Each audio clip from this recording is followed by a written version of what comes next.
Racikan Berita. Ini senior dari saya sedikit lah, ya kan? Cuma sama-sama wong gilo. Jadi Bro Munarman ini tentu pihak yang tidak bisa diabaikan kalau kita ngomong soal KM 50. Dalam asik-asiknya membela kasus yang kemudian terkait Habib Rizik, setelah KM 50 kan ada kasus lagi kan? Terkait dengan Habib Rizik Syihab, tiba-tiba beliau ini ditangkap dengan tuduhan terorisme, nggak tanggung-tanggung. Saya pun sempat diincar juga karena dianggap memberikan endorsement terhadap Munarman dan Habib Bahar. Jadi mau digiring juga saya. Wah, kacau juga saya bilang. Saya bilang saya ini bukan penjahat, saya ini hanya ngomong apa adanya, ya. Silakan Bro Munarman menyampaikan hal-hal yang perlu disampaikan baik dalam perspektif historis maupun perspektif prospektif. Silakan. Ya. Baik. Sebelumnya ini mohon maaf ya, tepuk tangan buat Munarman.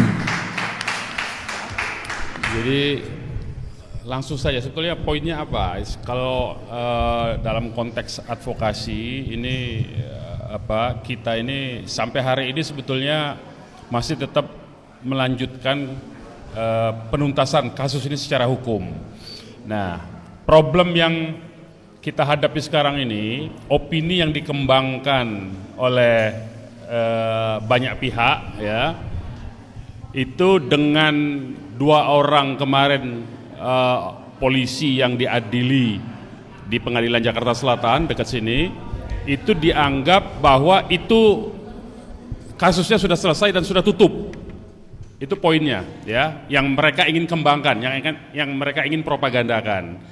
Nah, kemudian Komnas HAM juga membuat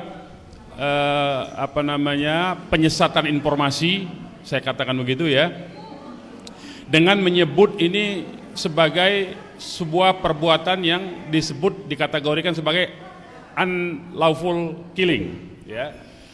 Nah, dalam terminologi hak asasi manusia itu tidak ada unlawful killing itu. Unlawful killing itu ya pidana biasa. Artinya polisi melakukan kesalahan di luar proses hukum, di luar prosedur, kemudian pidananya pidana biasa. Artinya misalnya polisi lalu lintas di pinggir jalan, kemudian ada orang nggak mau di stop, kemudian dia mengeluarkan tembakan karena semata-mata orang tidak mau di stop. Nah, itu unlawful killing sebetulnya, ya. Jadi hanya kesalahan prosedur biasa. Tetapi dalam terminologi hak asasi manusia, ya, itu disebutnya kalau ada rencana dari sebuah kekuatan, dari rezim, ada sebuah desain menggunakan struktur, ya, struktur instrumen dari negara, dari institusi negara, maka itu kategorinya adalah kategori extrajudicial killing namanya. Nah, jadi sebetulnya Komnas saja sejak awal ketika laporan penyelidikan itu dikeluarkan, itu sebetulnya sudah berupaya untuk menyesatkan informasi, untuk menggiring sebetulnya, menggiring publik, menggiring opini bahwa ini bukan perbuatan pelanggaran hak asasi manusia yang berat, tapi ini semata-mata kesalahan prosedur. Jadi itu sejak awal desain dari Komnas HAM. Nah, karena itulah di Komnas HAM sudah menyebut begitu, itu sebetulnya menunjukkan, membuktikan bahwa sejak awal kasus KM 50 itu memang kasus pelanggaran HAM berat karena melibatkan institusi negara sebetulnya. Institusi negaranya ikut menutupi sebetulnya. Yang disebut dalam terminologi hak asasi manusia itu disebut dengan obstruction of justice sebetulnya. Nah, saya mau bicara hukum saja dalam soal ini ya, dalam perspektif hukum hak asasi manusia, bukan hukum pidana, bukan politik, tetapi hukum hak asasi manusia. Jadi satu, penggunaan istilah atau diksi atau terminologi unlawful killing sudah salah. Yang kedua, Komnas HAM justru terlibat dalam menutup-nutupi dalam sebuah tindakan yang disebut obstruction of justice, ya, menghalang-halangi orang untuk mendapatkan keadilan. Itu yang dilakukan oleh Komnas HAM sebetulnya. Nah, karena itu sebetulnya kita sampai hari ini masih berkeyakinan bahwa seharusnya KM 50 itu diproses melalui mekanisme hukum undang-undang yang disebut dengan Undang-Undang Nomor 26 Tahun 2000. Undang-undang tentang pengadilan hak asasi manusia. Jadi bukan hukum pidana biasa, bukan pasal 340, bukan pasal tentang penyalahgunaan kewenangan, bukan, tetapi pasal Undang-Undang 26 tahun 2000, Undang-Undang tentang pengadilan HAM, di mana di situ disebutkan di pasal 7 atau pasal 9, saya lupa ya, tapi lebih kurang begitu, itu menyebutkan salah satu bentuk, pasal 9 kalau saya tidak salah ya, atau pasal 7 lah kira-kira begitu. Salah satu bentuk dari yang disebut dengan pelanggaran hak asasi manusia yang berat itu, yang kategorinya itu adalah kejahatan terhadap kemanusiaan. Kejahatan kemanusiaan itu ada 14 bentuk. Salah satunya itu adalah pembunuhan terhadap penduduk sipil secara sistematis dan terencana. Ada 3 jadi unsurnya itu. Pembunuhan terhadap penduduk sipil dilakukan secara sistematis dan terencana, ya, dilakukan secara sistematis dan meluas sifatnya itu. Nah, sistematis itu apa? Pengertian sistematis itu adalah tadi itu yang saya sebutkan, menggunakan instrumen-instrumen kekuasaan. Nah, dari data-data yang kita dapatkan membuktikan bahwa memang ada desain sejak tahun 2016 bahkan ya, jadi bukan cuma tahun 2020, sejak tahun 2016 itu institusi negara ini sudah digunakan dengan target FPI dan Habib Rizik sebetulnya, dan itu kita punya bukti banyak. Nah, yang anak-anak yang menjadi korban ditembak 6 orang itu karena mereka mengawal Habib Rizik, dianggap menghalangi bagi institusi negara, bekerjanya institusi negara yang mentarget Habib Rizik, makanya anak-anak itu juga ikut disikat menjadi salah satu target antara sebetulnya. Itu masalahnya sebetulnya. Nah, itu karena itu kita masih mendesak supaya Komnas HAM membuka kembali. Kalau kemarin Komnas HAM hanya menggunakan Undang-Undang tahun 39 tahun 99, nah kita harapkan desakan ke depan ini keluarga korban ini mungkin dibantu nanti dengan lawyer-lawyer dari Pak Ajis ini, dari Asosiasi Advokat Pembela Persaudaraan Islam ini, untuk terus-menerus menagih Komnas HAM supaya membuka kembali kasus itu, supaya Komnas HAM melakukan penyelidikan dengan menggunakan mekanisme Undang-Undang 26 tahun 2000, bukan Undang-Undang 39. Itu yang perlu diingat tuh. Nah, keluarga korban ini harus juga, jadi saya mau dari soal keluarga korban, bapak-bapak ya, kita umat Islam ini nggak boleh kalah. Kenapa? Itu kasus Semanggi 1, Semanggi 2 Pak, itu setiap hari Kamis mereka, yang sekarang sudah yang tahun ini kemarin Kamis kemarin itu sudah Kamis yang ke-5.000-an Pak. Jadi mereka tuh rutin memperjuangkan nasib anaknya dalam peristiwa Semanggi 1, Semanggi 2 tahun 98 sampai hari ini masih terus berjuang, terus menyuarakan. Nah, jadi saya harap bapak-bapak tidak bosan, tidak cepat capek, tidak cepat lelah, supaya ditagih terus itu.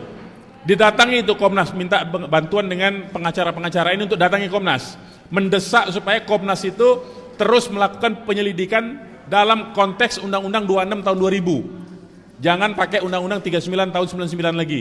Karena ini pelanggaran hak asasi manusia berat. Nah, itu terus tiap minggu datangin aja. Hari apa nanti janjian 6 orang itu keluarga Kom datangi lagi. Pokoknya terus saja. Terus, jangan sampai bosan.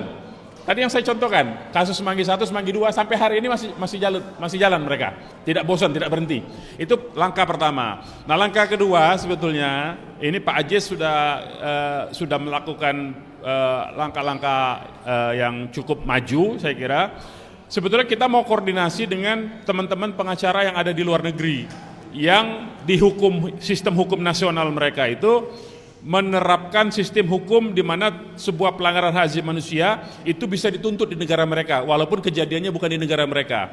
Ya, nanti kita akan buat daftarnya lah, negara-negara mana, teman-teman pengacara mana. Nah, itu sudah dikomunikasikan oleh Pak Ajis sebetulnya di beberapa negara. Nah, kita harapkan nanti dengan yang ini sebetulnya sudah saya ungkapkan, cuman memang teman-teman kita di luar di negara lain itu sepertinya memang karena ini harus menggunakan pengacara. Di luar negeri itu pengacara itu bayarannya mahal Pak, beda kalau di Indonesia. Ya, di Indonesia ini saya ini lebih kurang 30 tahun jadi pengacara, lebih banyak gratisnya sebetulnya.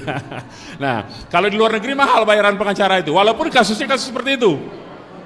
Iya, kita lebih banyak pro bononya ya. Jadi 30 tahun saya itu mungkin cuma dari ratusan kasus mungkin cuma 2%-nya yang saya dapat duit itu, tapi 98%-nya lebih banyak pro bononya. Nah, kesulitan kita di luar negeri itu memang pengacaranya harus bayar. Sehingga teman-teman kita yang di luar negeri itu agak kesulitan untuk meminta bantuan pengacara yang mau pro bono di luar negeri. Nah, tujuannya apa?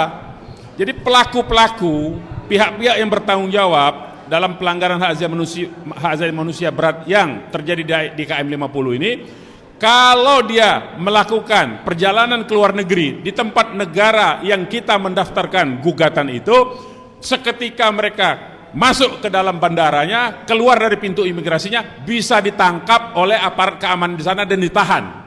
Itu poinnya sebetulnya. Jadi kalau dia tidak mau keluar negeri, berarti dia tahanan negara namanya. Jadi dia nggak bisa keluar negeri. Ya, begitu dia keluar negeri dia akan ditangkap, ditahan. Sebagaimana Augusto Pinochet itu. Dulu di Chili itu ada diktator namanya Jenderal Augusto Pinochet. Begitu dia menjadi presiden, sangat diktator, sangat kejam. Nah, dia sudah dipersoalkan itu di Inggris dan di Spanyol, digugat oleh korban-korbannya di Inggris dan di Spanyol. Ketika dia selesai jadi presiden, dia berobat ke Inggris dan Spanyol, ditangkaplah dia di Inggris dan di Spanyol itu. Nah, kita mau lakukan itu, yang hal yang sama sebetulnya, supaya pejabat-pejabat yang bertanggung jawab terhadap pembunuhan extrajudicial killing di KM 50 ini, ketika dia keluar negeri itu dilakukan penangkapan. Itu pernah terjadi terhadap pejabat Indonesia ketika dia melakukan perjalanan ke Australia. Saya nggak usah sebut nama ya. Ketika dia melakukan perjalanan ke Australia, ini dalam kasus peristiwa Timur Timur, dia waktu itu menjadi pimpinan komandan tempur di Timur Timur. Begitu dia ke Australia, padahal dia sudah pensiun jadi tentara tuh.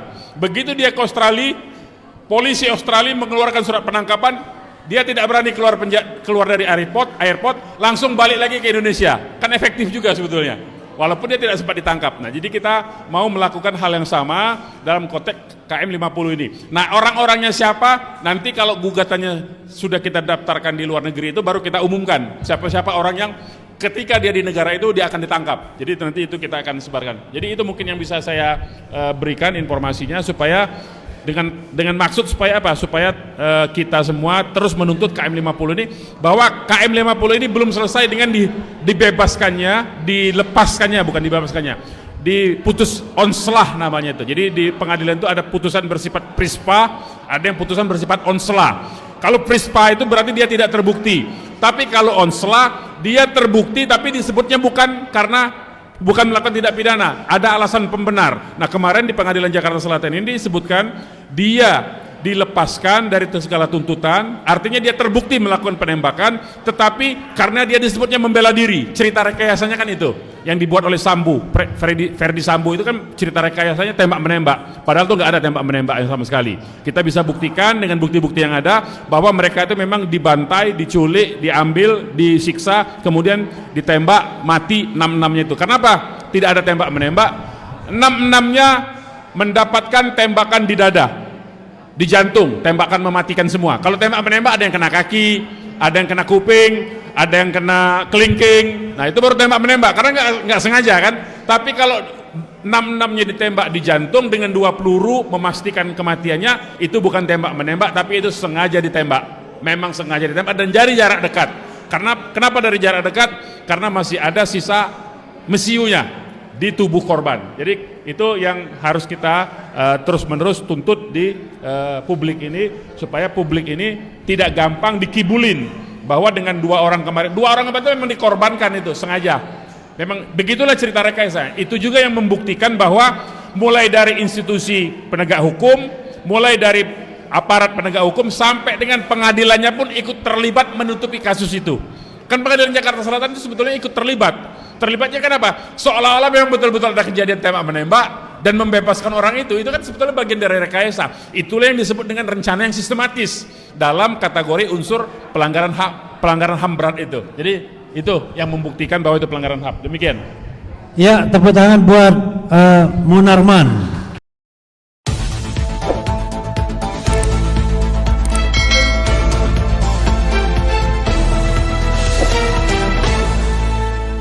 Racikan Berita